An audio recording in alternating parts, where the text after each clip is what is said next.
그대들은 은퇴 후 한적한 시골로 내려가 전원주택에서 농사 지으며 한가롭게 사는 삶을 꿈꾸시오.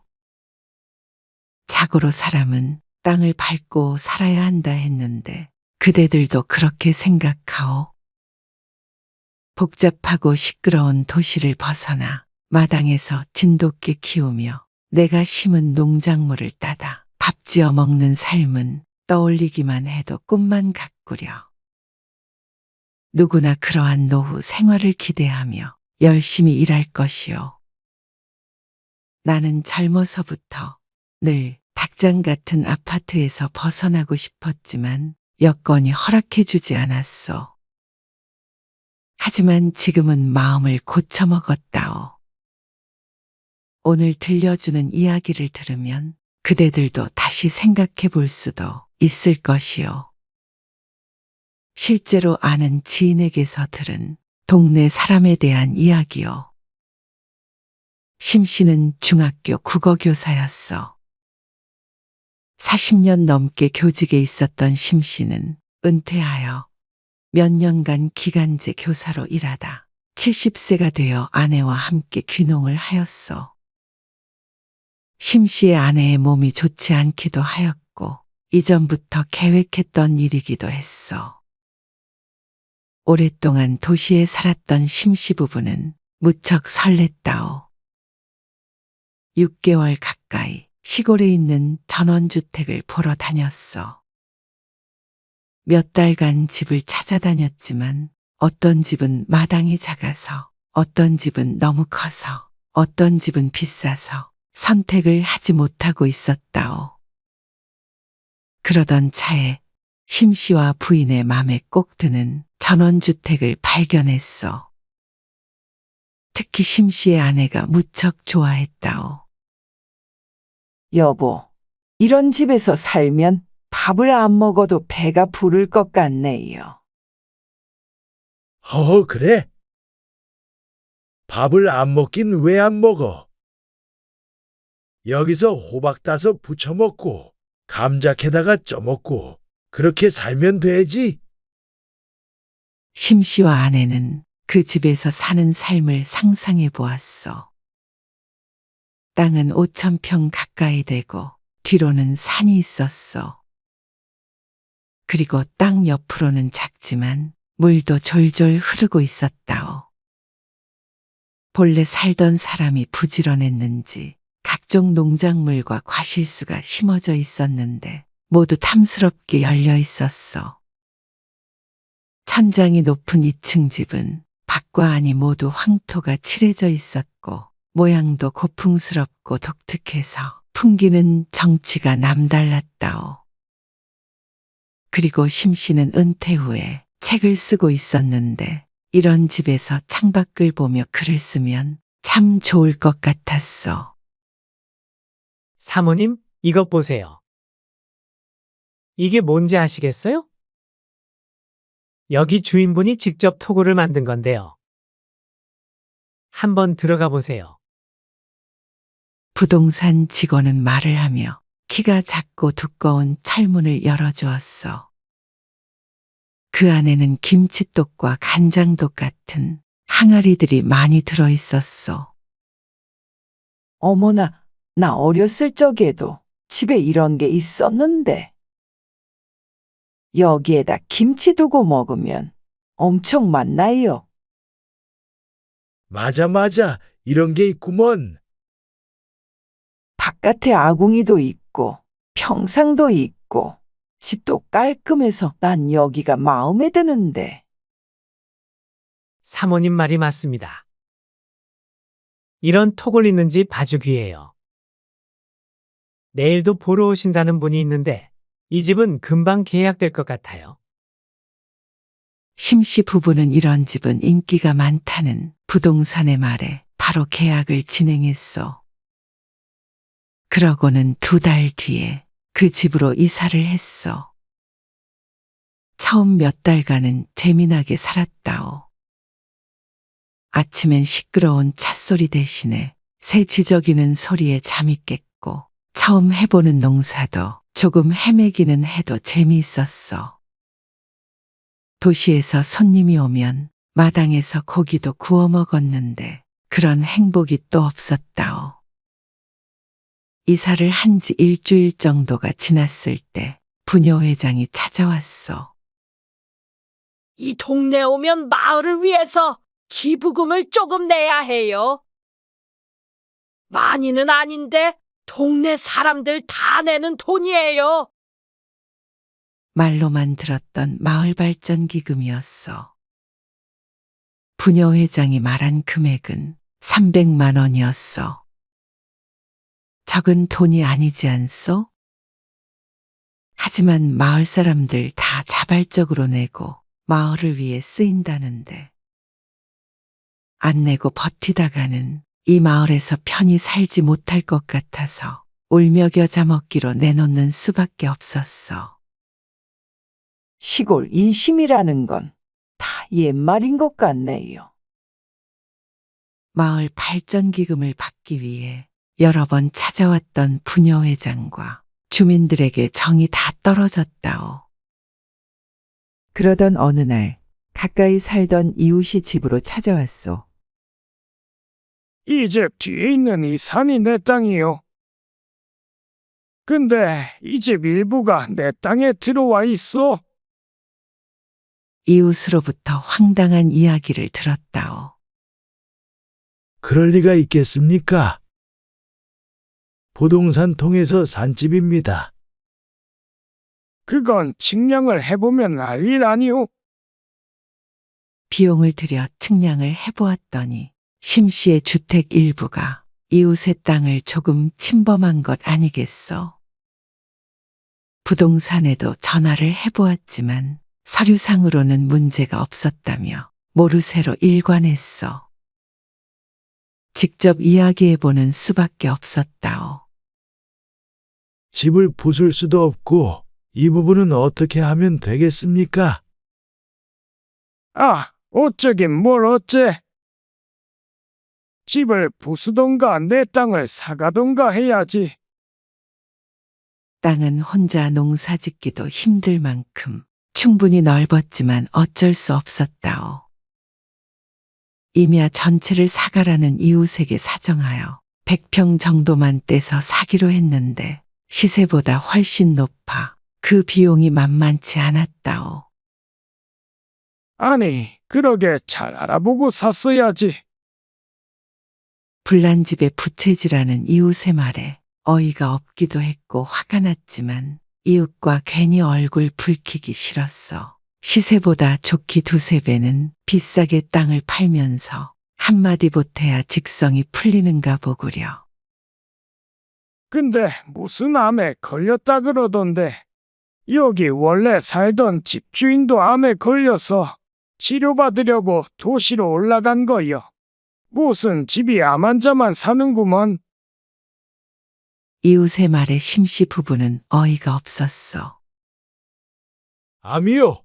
그냥 몸이 좀 안 좋은 것 뿐입니다. 그리고 암에 걸렸어도 말을 그렇게 하면 안 되죠. 아니요. 동네 사람들이 그러던데. 그래가지고 난 공기 좋은 곳으로 내려온 줄 알았지. 근데 아닌 말지. 뭘 그렇게 발끈하고 그러시나? 마을에서 심씨 부부에 대해 무슨 말이 오가는지 듣기도 싫었어. 작은 마을에 재밌는 일이 없으니 심씨 부부를 두고 이런저런 말을 떠들어대는 듯 했어. 내려와 지내는 곳이 고향도 아니다 보니 외지인에 대해 텃세를 부리는 마을 사람들의 넌덜머리가 났어. 심씨의 집은 마을 외곽에 떨어져 있어 이웃들과 많은 왕래가 있지 않아 다행이라면 다행이었소. 하지만 집에서라고 마냥 평화롭고 좋은 것만은 아니었다오.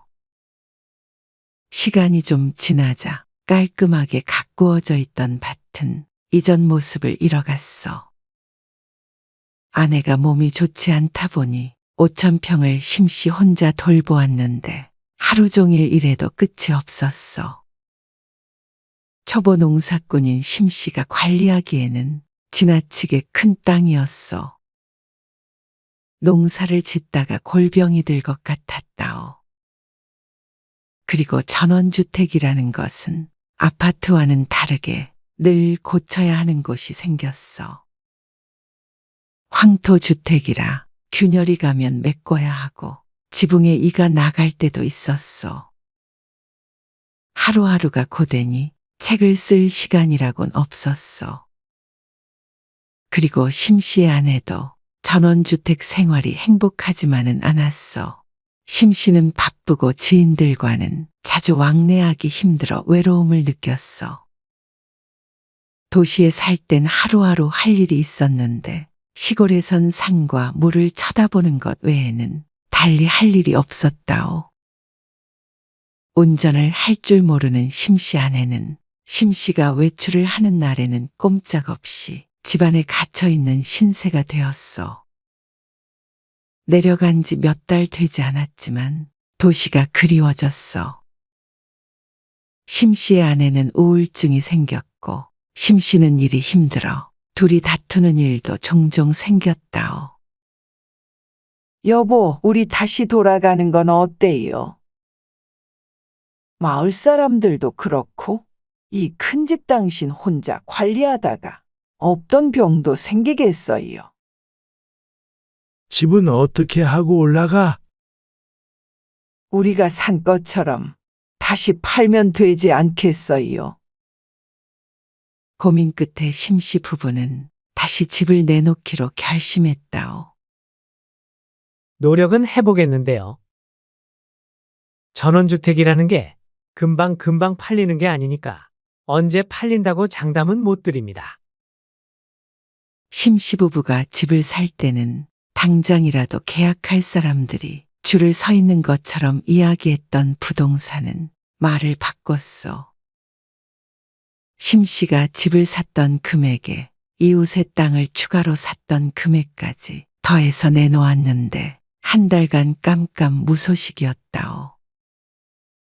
점점 금액을 낮추는 수밖에 없었어.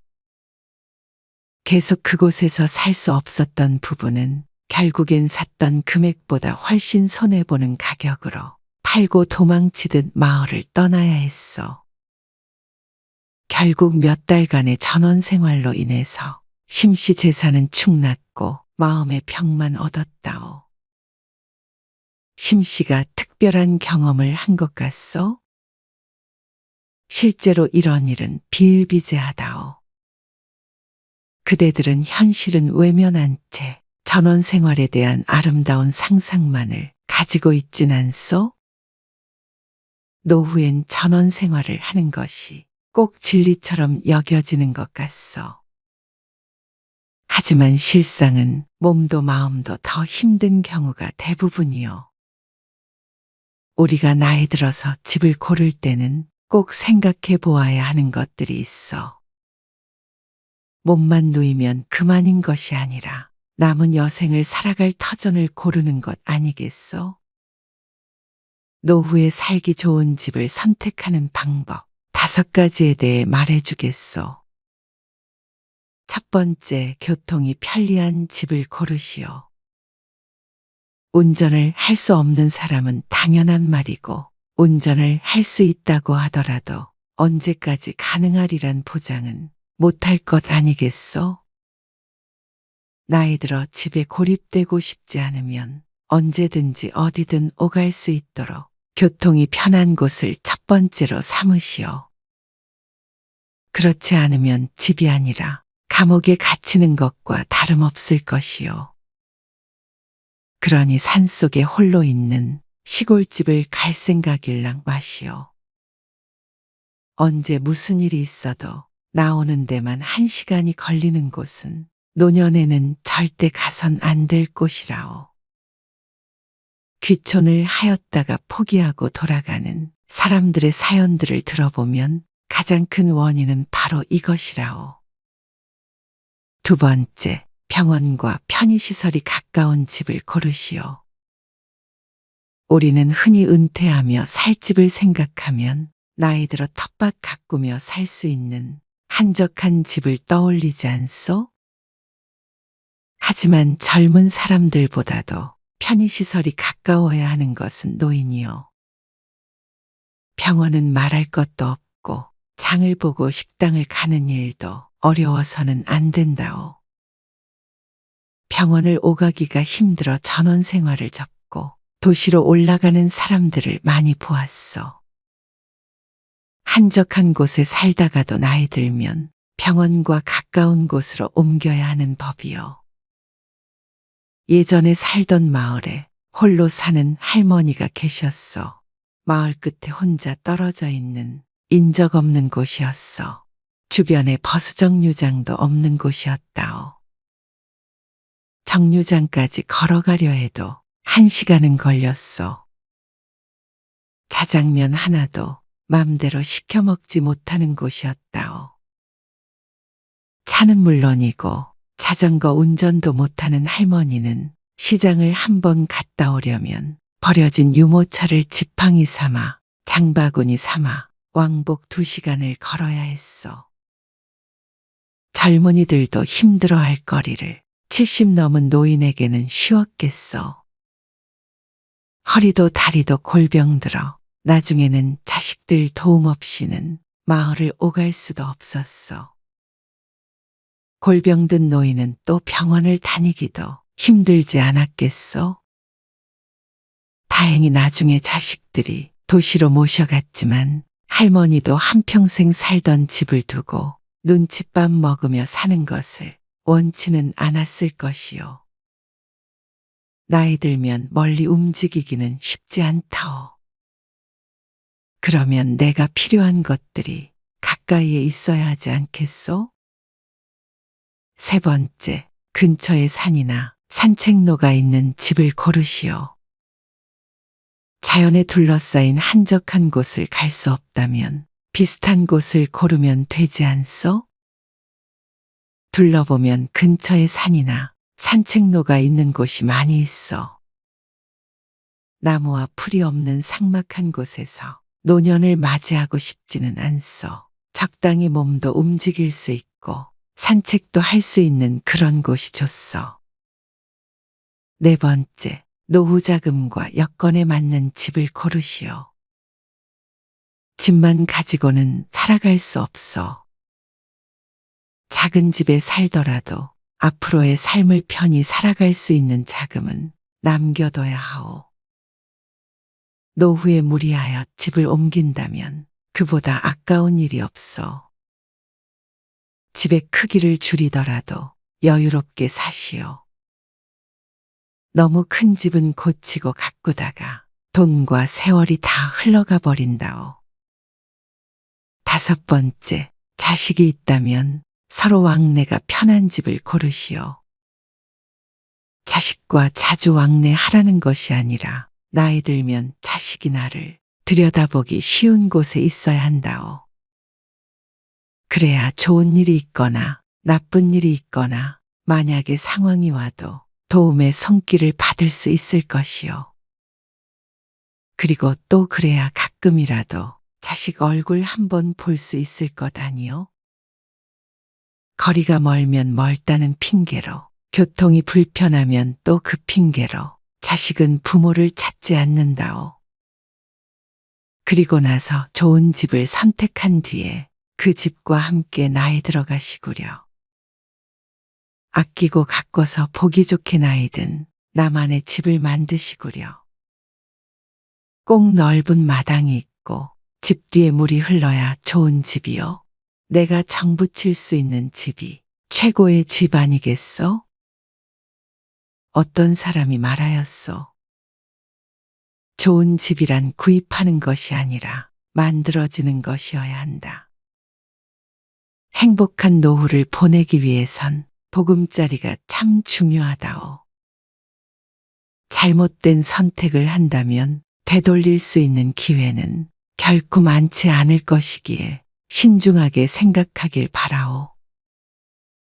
나는 나이 들수록 행복해지기 위해 노력하고 싶소. 그대들도 부디 그러하길 바라오.